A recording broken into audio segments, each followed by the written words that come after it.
So basically, Google Stadia, they're kind of taking a page out of Sony's book and they're trying to build up some exclusive titles to bring and look, you and me say it all the time. It's the games. That's what brings the players in. So it seems like they're trying to capitalize on that in the most you know, basically exclusive. So you can only get this game here on Google Stadia. So I'm just going to go over quickly what some of the studios. So they're signing 5 developers to create exclusive titles. Splash Damage, which is developed Gears Tactics, and they're the one making this Orcs Must Die 3 game. So that's already been announced.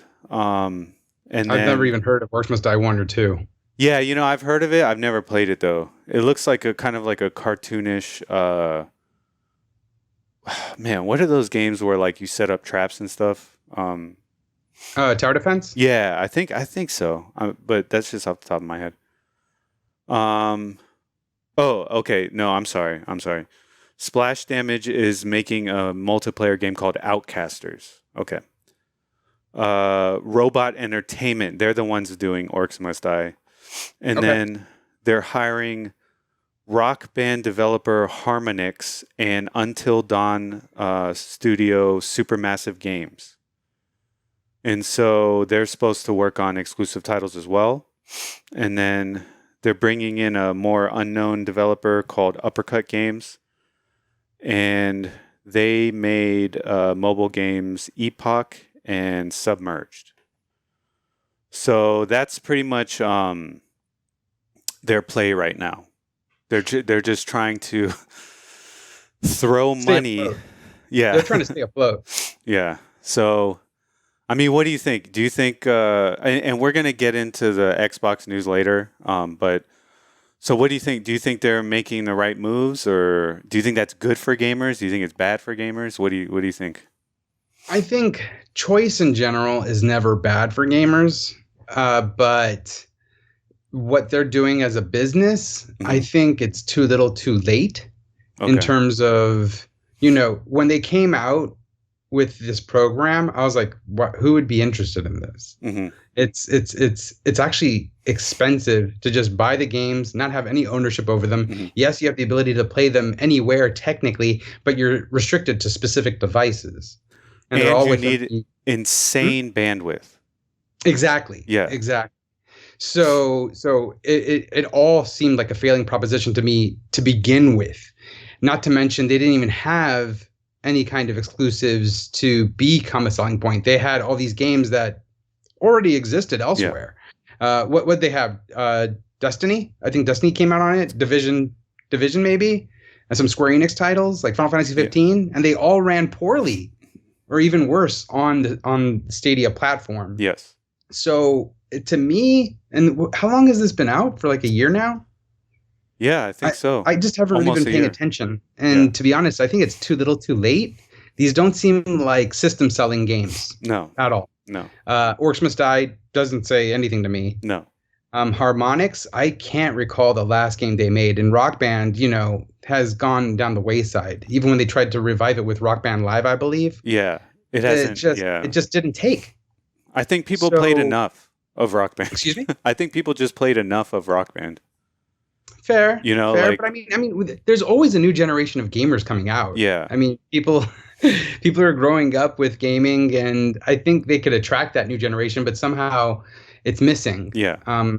And again, we'll talk about what Xbox is doing, but I just don't see the future being so bright for Stadia. Yeah.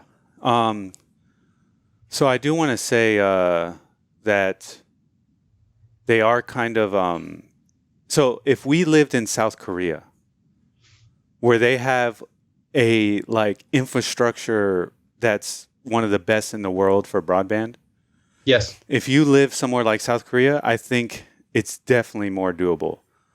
But like internet, I mean, I have friends who have horrible internet and they live like 10 miles down the road. You You're know what you're I mean? talking Like, to one. yeah. I have Cox. Yeah. I don't have Verizon Yeah. So Yeah. So internet in the States is not where it needs to be. And so I do know, though, I just read this the other day.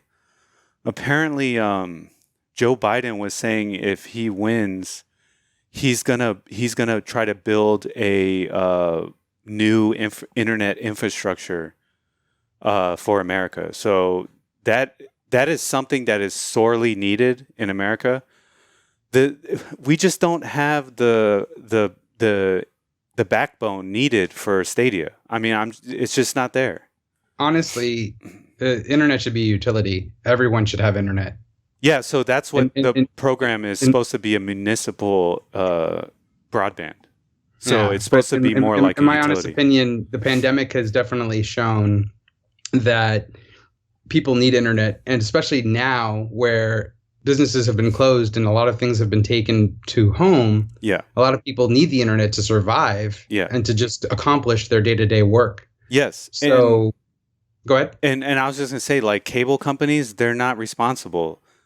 They don't use their profits to keep building up their infrastructure.